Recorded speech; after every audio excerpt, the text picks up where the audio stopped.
Hari ini tema bulan ini adalah closer than ever, lebih dekat dari sebelum-sebelumnya. Jadi saya percaya bahwa bulan-bulan ini saya mau bahwa jemaat ICC Jakarta bisa mengenal Tuhan dan lebih dekat daripada sebelumnya. Amin. So judul khotbah saya hari ini adalah menurut kamu siapakah aku ini? Oke. Ini judul khotbah saya, menurut kamu siapakah aku ini? Judul khotbah ini saya ambil dari sebuah cerita di mana Yesus menanyakan sebuah pertanyaan yang sangat-sangat berkualitas kepada murid-muridnya. Di Markus 8 ayat 27 sampai 30, ini Yesus lagi sama murid-muridnya, terus kemudian Yesus beserta murid-muridnya berangkat ke kampung-kampung di sekitar Kaisarea Filipi. Di tengah jalan ia bertanya kepada murid-muridnya, kata orang, siapakah aku ini? Jawab mereka, ada yang bilang Yohanes Pembaptis, ada yang bilang Elia, ada yang bilang juga seorang dari para nabi. Jadi Yesus memulai dengan tanya, kata orang, siapa aku ini? Tapi pertanyaan Yesus gak berhenti sampai di situ, nextnya Yesus bertanya, tetapi apa katamu, siapakah aku ini? Maka Petrus menjawab, engkau adalah Mesias. Lalu Yesus melarang mereka dengan keras supaya jangan memberitahukan kepada siapapun tentang dia. Cerita ini ada juga di kitab Matius. Di Matius itu ketika Petrus menjawab Mesias, Yesus langsung memberkati Petrus. Petrus, bukan kamu, ini Tuhan yang sampaikan kepada kamu, Bapa yang kasih tahu sama kamu. Tapi aku berkati kamu, kepadamu kuberikan kunci kerajaan surga.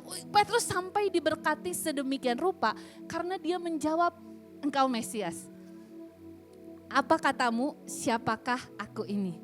Nah, saya berpikir keras membaca ayat ini. Saya berpikir keras, kok Yesus tanyain hal seperti ini? Kenapa ya? Apakah Yesus butuh pengakuan?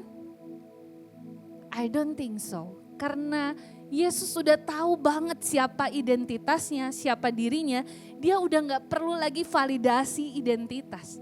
Yesus tahu. Dia diutus sama Bapaknya, dia untuk mengerjakan tujuannya, dia tahu. Dia gak butuh pengakuan. Tapi kenapa Yesus tanya, menurut kamu siapa aku ini? Dia gak berhenti bertanya dari apa kata orang, tapi Yesus mau tahu secara personal. Menurut kamu siapa aku ini? Saya berpikir, saya merenungkan kenapa Yesus sampai tanya. Lalu saya dapat pewahyuan. Yang pertama, Yesus bertanya di Kaisarea Filipi. Ternyata Kaisarea Filipi ini adalah tempat yang sangat dikenal sebagai pusat penyembahan dewa-dewa. Yesus waktu bertanya kata orang siapakah aku ini, Yesus lagi gak bertanya di bait Allah, tapi Yesus justru bertanya di pusat di mana ada keraguan dan kebingungan tentang Tuhan.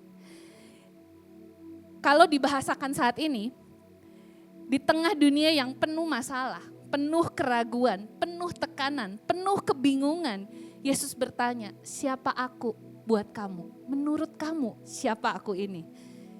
Yesus gak mau hanya tahu bahwa apa kata orang tentang saya, tapi apa kata kamu tentang saya. Itu alasan pertama yang saya dapatkan. Alasan kedua, Yesus ingin mengetahui sejauh mana sih murid-muridnya mengenal Yesus.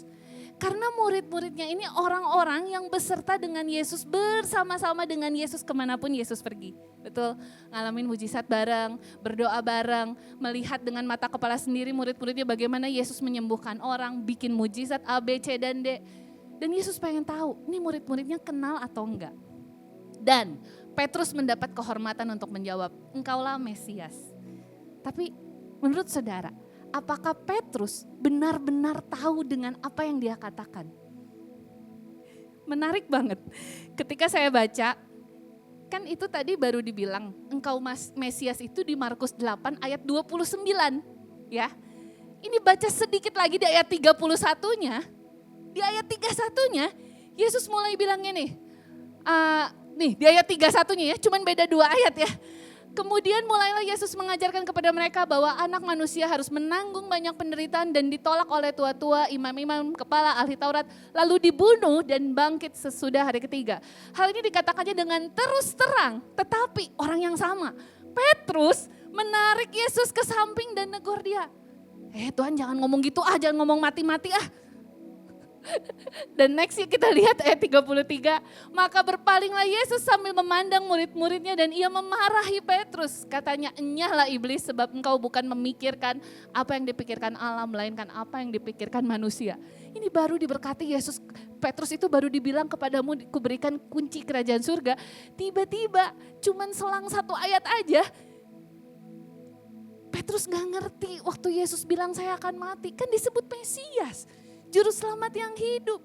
Apakah Petrus benar-benar mengerti dengan jawabannya? Ini saya dapetin dari suami saya waktu dia sekolah kesannya udah lama, dia kan lagi sekolah S2 teologi, dia cerita tentang arti Mesias. Mesias itu ada 2 nubuatan tentang Mesias. Dan Petrus hanya memahami sebagian tentang Mesias. Yang pertama itu di Daniel 7 ayat 14 bahwa disebutkan bahwa Mesias itu orang yang diberi kuasa, ini gambarannya. Nah, Daniel 7 ayat 14 bahwa dia akan diberikan kuasa, kemuliaan, orang-orang akan mengabdi kepadanya. Itu nubuatan Mesias di Daniel 7 ayat 14. Tapi Petrus hanya paham setengahnya. Ada nubuatan lagi tentang Mesias di Yesaya 53 ayat 7. Itu sampai dibilang dia dianiaya, dia memberikan dirinya ditindas, dia tidak membuka mulutnya, seperti anak domba dibawa ke pembantaian. Yesaya ngomong gitu. Seperti induk domba yang keluh di depan orang-orang yang menggunting bulunya dan ia tidak membuka mulutnya. Ini arti Mesias yang sesungguhnya. Tapi Petrus hanya memahami sebagian dari arti Mesias. Jadi menurut saya 2 alasan inilah Tuhan bertanya, menurut kamu siapakah aku ini? Pertama, di tempat yang banyak keraguan iman. Yang kedua, keinginan tahuan Yesus, apakah murid-muridnya mengenal saya? Menurut saya wajar. Kenapa Yesus sampai pengen tahu, ini orang kenal saya enggak sih? Ini orang tahu saya enggak sih? Menurut saya wajar banget. Kenapa wajar? Ini Markus 8 ya, saya bahas Markus 8. Saudara mundur sedikit di Markus 4. Itu ada sebuah kejadian di mana Tuhan meredakan angin ribut. Ada 2 kejadian yang menurut saya sebelum Markus 8 tepat ya. Yang pertama, Tuhan meredakan angin ribut nih. Tuhan lagi tidur di kapal, angin ribut dan tiba-tiba muridnya panik. Muridnya bangunin Yesus, saudara tahu ya cerita ini ya. Dan di ayat 39 ia pun bangun katanya. Ia pun bangun menghardik angin itu dan berkata kepada danau itu, diam, tenanglah. Oh sama Yesus ditenangin tuh. Lalu angin itu reda dan danau itu menjadi teduh sekali. Lalu ia berkata kepada mereka, mengapa kamu begitu takut? Mengapa kamu tidak percaya? Mereka menjadi sangat takut, ayat 41-nya ini penting banget. Mereka menjadi sangat takut dan berkata seorang kepada yang lain, siapakah gerangan orang ini? Kebayang gak? Siapa gerangan orang ini? Sehingga angin dan danau pun taat kepadanya. Satu, Yesus kayak, hah, ini murid-muridnya gimana sih? Malah nanya, siapa ya orang ini gitu loh. Kok angin juga bisa takut? Itu tepat sebelum Yesus tanya, siapakah aku ini menurut kamu? Peristiwa kedua di Markus 8-nya sendiri. Tepat sebelum Yesus tanya, menurut kamu siapakah aku ini? Murid-muridnya lupa bawa roti, ya kan? Murid-muridnya lupa bawa roti, ini kita baca yuk. Oke, kita baca bareng-bareng yuk ayat genap wanita, karena wanita selalu menggenapi rencana Tuhan. Pria ganjil tanpa wanita. Oke, yuk kita baca dulu yuk. Karena wanita yang berbicara bebas ngomong apapun ya. Oke yuk yang genap kita mulai dengan suara. Oke cewek boleh tepuk tangan lah. Yuk 1, 2, 3. Kemudian ternyata murid-murid Yesus lupa membawa roti. Hanya sebuah aja yang ada pada mereka dalam perahu.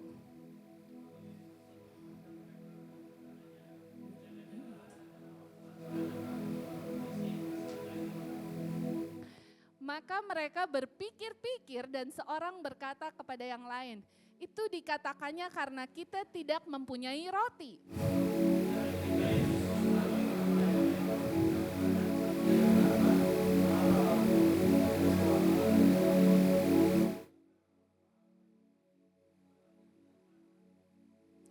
Kamu mempunyai mata, tidakkah kamu melihat? Dan kamu mempunyai telinga, tidakkah kamu mendengar?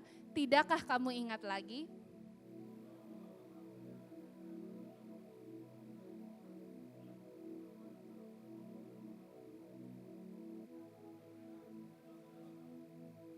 Dan pada waktu 7 roti untuk 4.000 orang itu, berapa bakul penuh potongan-potongan roti kamu kumpulkan? Jawab mereka, 7 bakul. Ayat 21, lalu katanya kepada mereka. Saudara, ini Yesus kayaknya udah greget banget sama murid-muridnya.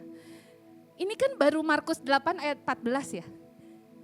Di Markus 8 ayat 1, itu tuh Yesus lagi buat mujizat kasih makan 4.000 orang. Itu baru aja, itu kejadiannya bukan di kitab Keluaran loh. Anyway gak ada Yesus juga, belum ada Yesus. Ini baru aja, kayaknya baru Yesus bikin mujizat. Terus Yesus lagi mau ngasih pengajaran, hati-hati sama pengajaran orang Farisi. Kenapa disangkut pautkan dengan dia lupa bawa roti? Yesus lagi bahas esensi kebenaran, tapi murid-muridnya malah berasumsi. Yesus lagi membahas kemunafikan orang Farisi, muridnya malah berpikir Yesus lagi nyindir. Ini gak nyambung. Sampai di ayat 17 Yesus bilang, halo, belumkah kamu paham dan mengerti? Telah degilkah hati kamu? Tidakkah kamu ingat lagi? Yesus bilang gitu kan. Wah, saya baca berulang-ulang dan saya langsung ikut rasa greget, saya ikut ada di posisinya Yesus. Kayaknya kesel banget Yesus. Tidakkah kamu paham dan mengerti? Saya langsung pelajari arti paham dan arti mengerti. Karena kan kok kayak mirip ya. Saya cari bahasa aslinya. Ternyata paham itu bahasa aslinya noeo. Artinya merenungkan secara batin dan pikiran. Sementara bahasa asli mengerti itu artinya suniemi, artinya merangkai potongan informasi atau peristiwa sehingga dapat menangkap keseluruhan maknanya. Oke? Agak pusing tapi saya mau bahasakan seperti ini. Kalau Yesus tanya, tidakkah kamu paham dan mengerti? Artinya gini, kamu itu tidak merenungkan apa yang udah kita lewati bersama dalam pikiran dan hatimu. Kamu gak ngerenungin waktu saya mau bikin mujizat 4.000 dikasih makan sisa 7 bakul. Kamu tuh gak merenungkan. Kamu itu tidak mengumpulkan semua peristiwa yang kita lewati bersama sampai lupa memaknai prosesnya. Yesus tuh kesel banget. Kamu gak ngerenungin, kamu gak inget-inget lagi tuh peristiwa gak kamu kumpulin dalam memori kamu. Kamu gak paham, kamu gak mengerti. Udah degil ke hati kamu, degil bahasa Yunaninya poro, artinya mati rasa. Artinya batu, udah batu ke hati kamu, udah mati rasa gitu. Kan baru saya bikin mujizat tentang roti. Kenapa urusan lupa bawa roti kamu jadi merasa guilty, kamu merasa disindir. Kita gak lagi ngomongin itu, halo. Wah, Yesusnya gemes banget. Menurut saya setelah 2 peristiwa ini, angin ribut diredakan, siapa nih orang? Murid-muridnya lupa bawa roti. Tidakkah kamu mengerti? Menurut saya 2 alasan ini pantas Yesus tanya. Menurut kamu siapakah aku ini? Pertanyaan yang sama buat kita semua hari ini. Menurut kamu siapa Tuhan itu? Mungkin kita udah Kristen udah lama banget. Mungkin kita udah datang ke gereja puluhan tahun. Tapi apakah saudara benar-benar suniemi, benar-benar noeo, benar-benar paham, mengerti tentang Tuhan? Orang yang mengalami pertolongan Tuhan dan tetap khawatir, artinya dia tidak paham dan mengerti. Saya ulangi, orang yang udah mengalami pertolongan Tuhan, siapa di sini yang udah ngalamin pertolongan Tuhan? Pernah mengalami pertolongan Tuhan? Hampir semua?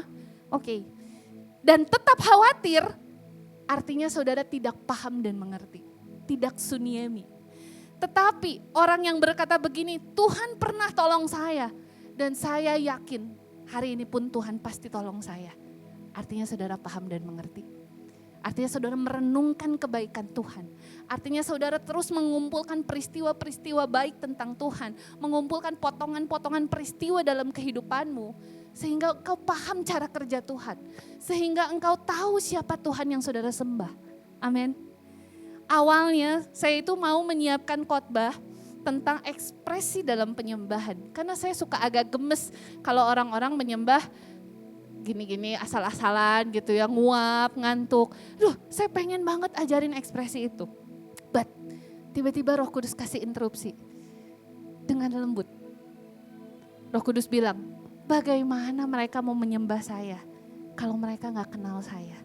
Bagaimana mau mengekspresikan kasih mereka kalau kita gak ada hubungan? Bagaimana saya bisa melihat mereka dengan sorotan mata yang penuh kasih terhadap aku kalau mereka gak kenal saya? Back to basic. Menurut kamu, siapakah aku ini? Wow, di situ saya langsung ganti khotbah saya. Saya renungkan hal ini. Dan saya mau jemaat ICC Jakarta, kau datang menyembah Tuhan karena engkau mengenal Tuhan. Amin. 3 ciri orang yang mengenal Tuhannya. Yang pertama, responnya benar. Cara berpikir, cara berbicara, bertindak itu berubah. Dia tidak dikendalikan emosi, tetapi dipimpin oleh Roh Allah. Thinks, speaks, and acts according to God's truth, not emotion. Responnya selalu benar. Setelah saya melewati perjalanan hidup saya, kalau saya lihat ke belakang, kalau saudara lihat ke belakang, saudara bangga gak dengan respon saudara? Itu aja pertanyaannya. Saya mulai ngerenungin, saya bangga dengan diri saya ketika saya harus melewati perjalanan 15 tahun menantikan seorang anak. Saya mulai evaluasi lagi, iya sih saya pernah kecewa, iya sih. Tapi hari itu saya bangkit lagi. Saya bilang Tuhan tetap Tuhan buat hidup saya. Walaupun Tuhan belum jawab doa saya. Saya bangga sama Tuhan. Saya bangga dengan diri saya sendiri ketika saya melewati ada orang-orang yang melukai hati saya. Karena omongan-omongan, kamu kok belum punya anak? Kok kalah sih sama adik kamu? Saya gak meninggalkan Tuhan. Saya bangga sama diri saya ketika saya bertanya-tanya, Tuhan kok susah banget punya anak. Sementara saya membapai banyak anak-anak rohani. Saya tetap membapai anak-anak rohani sampai hari ini. Oke, saya evaluasi hidup saya. Nah, saudara, ketika saudara melihat perjalanan hidupmu, saudara temukan apakah saudara berespon benar. Apakah saudara berpikir sesuai dengan kehendak Tuhan, berbicara sesuai kehendak Tuhan. Kalau saudara menemukan itu dalam diri saudara, thank God. Itu adalah ciri saudara mengenal Tuhan. Banyak tokoh Alkitab mengajarkan kita tentang ini. Yusuf, dia merespon untuk melepaskan pengampunan, bukan pembalasan.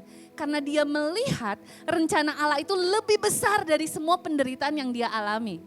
Daniel, ketika ada tekanan politik, dia tetap menyembah Tuhannya. Ketika surat dikeluarkan, kalau tidak menyembah raja, engkau akan dimasukkan ke gua singa. Buat Daniel, dia lebih baik masuk gua singa dibanding melukai hati Tuhan. Daniel berespon benar. Orang-orang yang mengenal Tuhannya, dia akan selalu berespon benar. Ciri kedua, imannya teguh. Tidak mudah goyah oleh tekanan, opini orang. Opini orang ini sekarang udah banyak banget di sosmed ya. Dikit-dikit, apakah saudara tergoyahkan imanmu? Jangan-jangan Tuhan bukan juru selamat. Jangan-jangan. Berarti mestinya ini salah kayaknya ya. Saudara enggak kembali lagi kepada firman, tapi opini orang, situasi atau masalah hidup, saudara harus tetap percaya bahwa Tuhan yang berdaulat dan pegang kendali. Amin. Hosea 4 ayat 6 bilang gini, bangsaku binasa karena tidak mengenal Allah. Jadi kebinasaan terjadi ketika tidak mengenal Tuhan.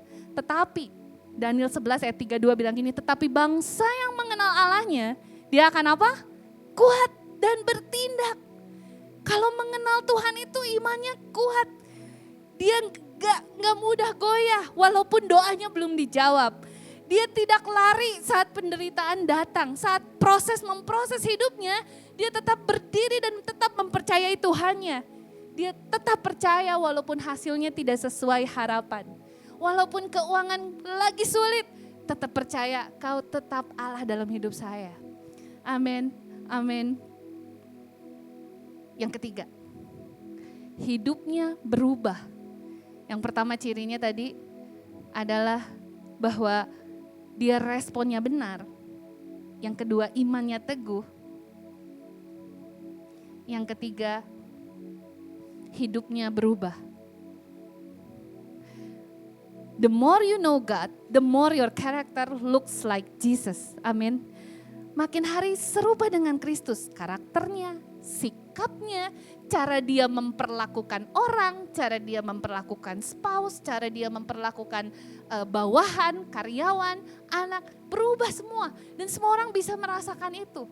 Itu ciri orang yang mengenal Tuhannya. 1 Yohanes 2 ayat 46 ngomong gini. Ini terjemahan The Message saya Indonesiakan. Jika seorang berkata, aku mengenal dia dengan baik, tetapi tidak mentaati perintah-perintahnya, orang itu jelas berdusta. Hidupnya tidak sesuai dengan ucapannya. Tetapi orang yang sungguh-sungguh mentaati firman Allah, di dalam dialah kasih Allah telah menjadi dewasa. Dan nyata, inilah satu-satunya cara kita bisa yakin bahwa kita berada di dalam Allah. Siapapun yang mengaku hidupnya dekat dengan Allah harus hidup seperti Yesus hidup. Udah jelas, hidupnya berubah, karakternya berubah. Tanya aja sama orang yang paling dekat sama hidup saudara. Ada perubahan gak sih dalam hidup saya? Maaf kalau dijawab enggak, cepet-cepet datang Tuhan, saya mau mengenal Tuhan lebih lagi. Jadi menurut kamu, siapakah aku ini? Coba pikirin sebentar. Jawabannya mungkin bisa beda-beda. Menarik banget. Ketika saya lagi ngerenungin ini, di mobil saya langsung kasih pertanyaan spontan sama suami saya. Say, menurut kamu, satu kata, siapa Tuhan buat hidup kamu? Dia lagi nyetir langsung konsentrasinya, set gitu kan. Dia langsung bilang, buat saya, Yesus itu pembela. Pembela buat hidup saya. Oh, pembela ya. Saya cari ayat tentang pembela. Ini bagus banget ayatnya ya, Mazmur 35 ayat 1. Berperanglah Tuhan melawan mereka yang memerangi aku. Berperanglah melawan mereka yang menyerang aku. Wah iya ya, Tuhan tuh pembela banget. Terus saya tanya, kenapa kamu bisa jawab Tuhan itu pembela? Coba ceritain peristiwa-peristiwa apa aja yang kamu ingat. Terus suami saya bilang, ya dari masa dulu kayaknya gue banyak dihina karena keluarga saya jatuh bangkrut, tapi Tuhan bela saya. Waktu pacaran 3 tahun, bukan nama saya tentunya, yang sebelumnya, 3 tahun pacaran, tiba-tiba kata dia ya, gak ada kata putus dan perasaan tidak putus gitu ya. Tiba-tiba itu perempuan lewat dengan pria lain naik mobil, sementara saya tuh gak punya kendaraan. Kalau ke sekolah numpang ke orang, naik angkutan umum, kadang naik sepeda, ini lewat naik mobil. Semua teman-temannya tanya, itu bukannya pacar kamu kan? Ya kenapa ya gitu. Dan gak ada kata putus sampai sekarang. Tapi Tuhan bela saya dengan ketemu kamu. Maksudnya saya, ini maksudnya jangan saya yang cerita ya terkesan sombong. Tapi benar ini, benar. Benar banget. Sampai suatu kali pengen bales rasanya ya pas reunian gitu kan.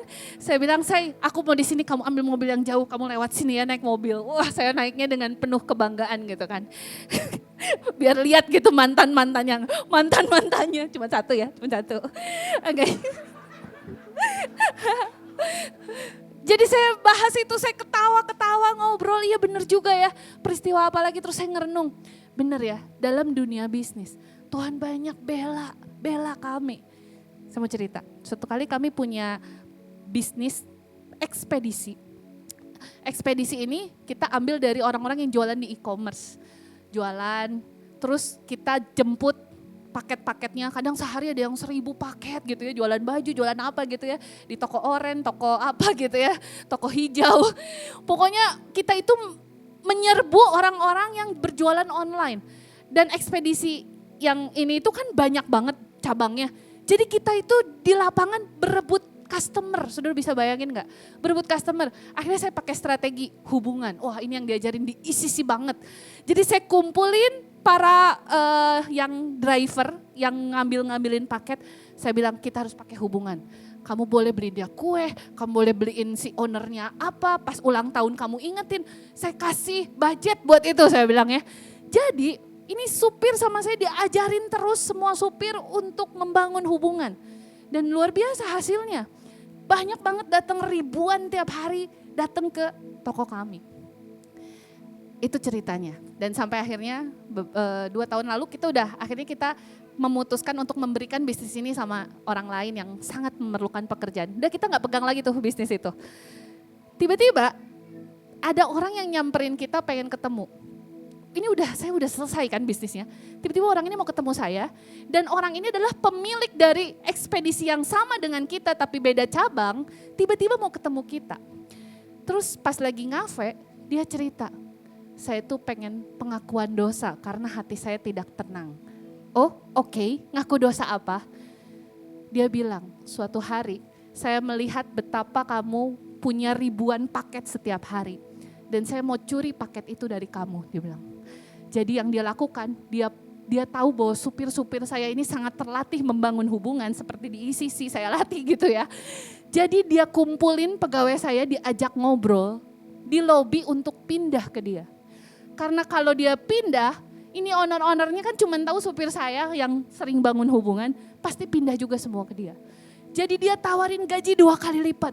Dia tawarin fasilitas, saya kumpulin semua karyawan kamu. Hah? Saya bilang, dan kita gak tahu apa-apa saudara. Saudara bisa bayangin gak? Dan akhirnya sudah ada kesepakatan, deal. Itu hari Jumat saya ingat katanya. Senin mulai kerja di saya ya. Jadi Senin langsung kalian kabur aja dari tempatnya Bu Siani dan Pak David. Sudah bisa bayangin gak? Dia udah seneng, dia udah happy. Wah yes, saya akan mencuri semua pelanggan dia.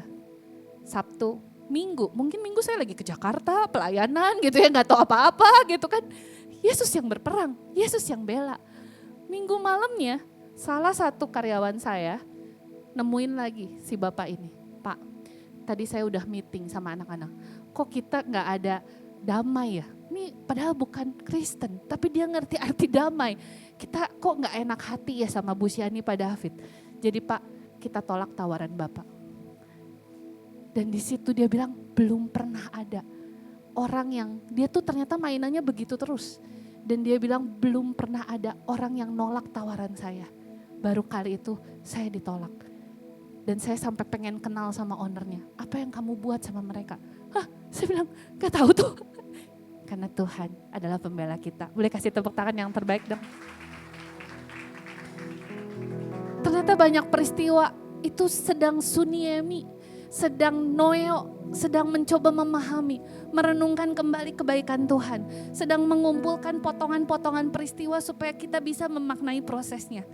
Lalu buat saya pribadi, jadi kan kita diskusi, buat saya Tuhan itu tempat perlindungan. Saya cari ayatnya, Mazmur 46 ayat 1. Allah itu bagi kita tempat perlindungan dan kekuatan. Sebagai penolong dalam kesesakan sangat terbukti. Wah, saya renungin ayat itu. Peristiwa apa yang saya ingat? Saya mau cerita.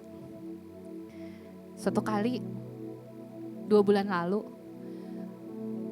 saya tuh lagi susah hati banget. Karena saya mendoakan orang yang saya sayang, which is papa saya. Tapi kok kayaknya gak getting better. Ada aja problem di kesehatannya.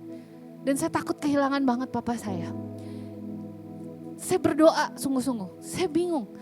Saya pernah berdoa buat beberapa orang di jemaat ini dan mengalami kesembuhan. Yang pengen punya anak didoain bisa hamil, yang lagi bleeding didoain pendarahannya berhenti.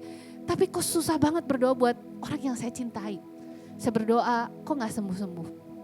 Nah terus 2 hari itu saya ngerasa seperti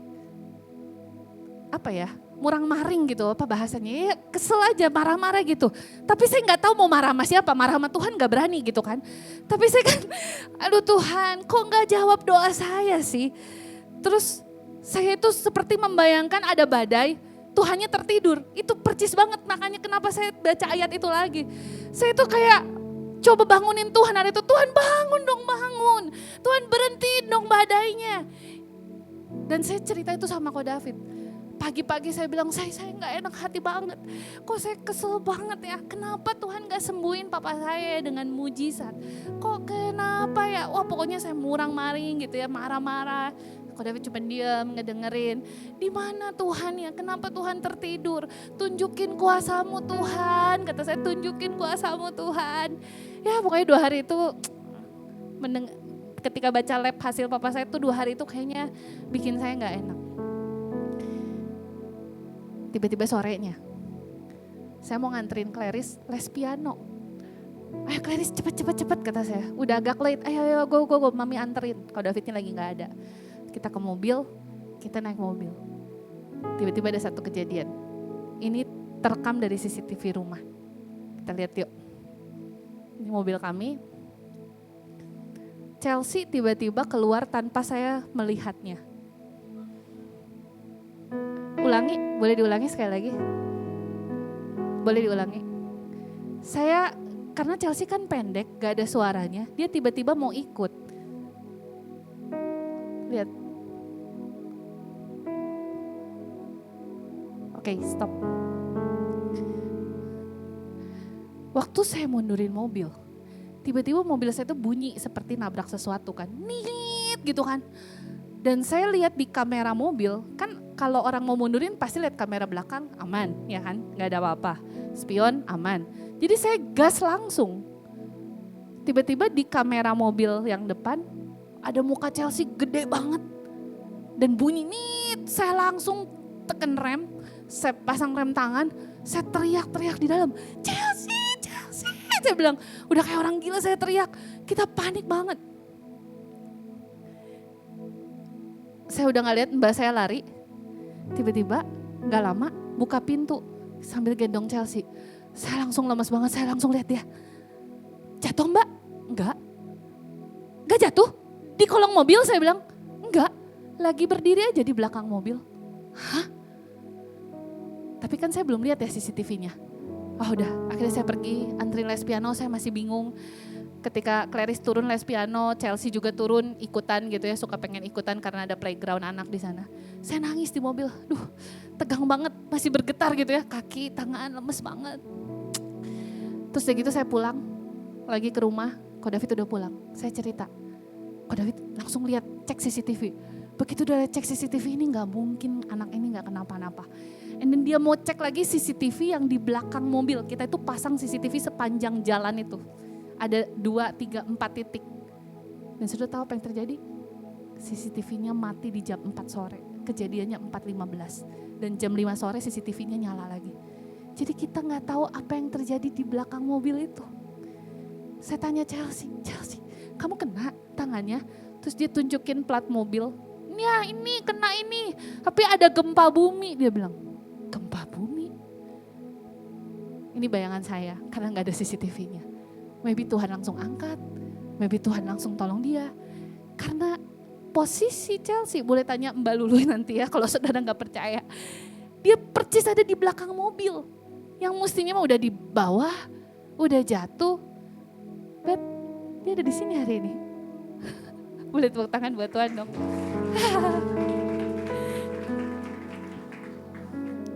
Saya nangis terus pas saya lihat CCTV itu. Rasa guilty sebagai orang tua, aduh gak kebayang kalau dia terjadi sesuatu, penantian 15 tahun punya anak, and then maminya sendiri yang nabrak anak ini. Saya cerita ke satu orang, Pastor Johnson cerita gini, Ci ini kejadian percis sama saudara saya dan anaknya meninggal. Saya semakin deg-degan, saya semakin hari-hari itu saya kayak, tiba-tiba Tuhan ngomong gini, kamu kan bilang, kamu mau saya tunjukin kuasa saya? Tidakkah kamu paham dan mengerti? Bukankah saya udah buat banyak mujizat sama hidup kamu? Aduh saya nangis, saya bilang Tuhan, maybe saya gak paham cara kerja Tuhan. Kenapa saya jadi marah kalau Tuhan belum jawab doa saya? Tuhan tetap perlindungan buat saya. Lagi saya siapin ini kemarin, saya ketemu sama seorang ketua yayasan dari rumah anti aborsi. Dia menyelamatkan ibu-ibu yang hamil di luar nikah. Orang ini datang sama saya, dia bilang gini, Sian, hari ini hati saya susah hati banget. Karena hari ini saya menolong kelahiran dari seorang anak usia 12 tahun. Hah, 12 tahun? Ya, dan ditolong oleh salah satu dokter kandungan di ICC Bandung. Anak ini sebulan yang lalu dengan perut besar datang dengan maminya. Mamahnya nangis-nangis, tolong anak saya, tolong anak saya. Kenapa anak ibu hamil dengan siapa? Sama suami saya, papa tirinya. Wow, akhirnya si ketua yayasan ini ngambil anak ini, ditampung di rumah singgahnya mereka, sampai kemarin melahirkan. Dan tahu 2 minggu sebelum lahiran, mamahnya meninggal. Jadi anak ini gak punya siapa-siapa sekarang. Ketika saya balik ke kamar kemarin, ke kamar hotel, gimana ya mau ngomong Tuhan perlindungan ya kalau ini terjadi. Susah banget rasanya ya. But Tuhan tiba-tiba ingetin lagi imannya Sadrah, Mesah, Abednego. Ketika dia mau dimasukkan dapur perapian, Sadrah, Mesah, Abednego ngomong gini, Tuhan pasti tolong saya. Tapi kalau Tuhan gak tolong saya tetap menyembah dia. Itu titik pengenalan akan Tuhan yang tertinggi. Saya diberkati dengan hidupnya Pastor Arlen. Pastor Arlen ini board dari ICC. Beberapa tahun yang lalu anaknya masih kecil-kecil, tapi Tuhan panggil suaminya. Meninggal tiba-tiba, mendadak. Kita waktu itu berhari-hari di rumah sakit, kita berdoa bersama, berpuasa bersama. Dan akhirnya Tuhan panggil. Secara manusia ngebesarin 2 anak masih kecil-kecil, akankah tetap Pastor Arlen berdiri? But hari ini saya melihat beliau, bahkan dia membuat pelayanan single mom, diberkati sekali, membesarkan kedua anaknya dengan kuat. Karena Pastor Arlen tahu siapa Tuhan yang dia sembah. So, kasih tepuk tangan buat Pastor Arlen. Jemaat ICC, ini hati saya. Ada jemaat yang kuat, yang selalu berespon benar, yang imannya kuat, yang hidupnya berubah, yang gak mudah digoyahkan. Doa belum dijawab, Tuhan tetap Allah kok buat hidup saudara. Kalau hari ini saudara ngalamin kesulitan seolah-olah Tuhan gak tolong, tenang aja, Tuhan tetap Allah buat hidup saudara. Asyir boleh gak bagiin ini? Saya pengen banget saudara bisa menuliskan juga cerita tentang saudara, tentang siapa Tuhan menurut saudara.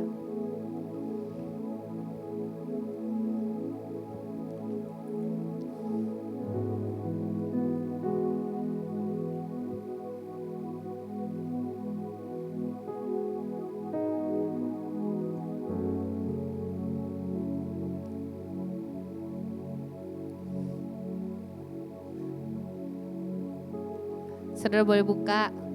Ini saya sampai minta Pastor Asri supaya buat yang bagus supaya saudara bisa simpan. Menurut kamu siapakah aku ini? Siapa aku menurut saudara? Mungkin beda-beda. Buat Ko David, Tuhan tuh pembela. Buat saya, Tuhan perlindungan. Mungkin buat sebagian dari saudara, Tuhan itu mungkin arsitek buat saudara yang membangun ulang hidup saudara ketika saudara runtuh. Mungkin buat saudara Tuhan adalah pemulung sampah karena saudara berpikir saudara sampah dan Tuhan pulung saudara. Mungkin buat sebagian saudara Tuhan itu adalah Bapa karena saudara mungkin dari kecil gak punya papa. Apapun jawaban saudara, saya pengen saudara tuliskan. Gak sekarang gak apa-apa, but tolong dibawa nanti ke komsel minggu ini. Jadi semua komsel, saudara mari sharing cerita tentang saudara dengan Tuhan. Supaya saudara paham dan mengerti. Saudara kembali merenungkan kebaikan Tuhan. Kembali mengumpulkan informasi-informasi tentang Tuhan. Peristiwa apa aja yang saudara ingat tentang perjalanan hidup saudara dengan Tuhan. Oke, saudara boleh simpan ini. Saudara boleh taruh ini. Dan nanti di komsel saudara boleh bahas. Saudara boleh saling cerita. Karena ini akan menguatkan satu dengan yang lainnya.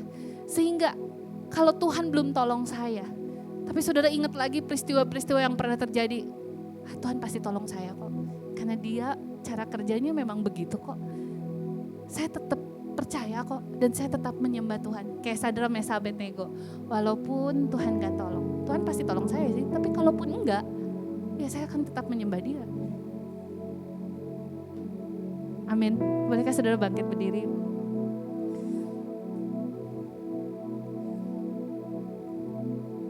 Jadi simple.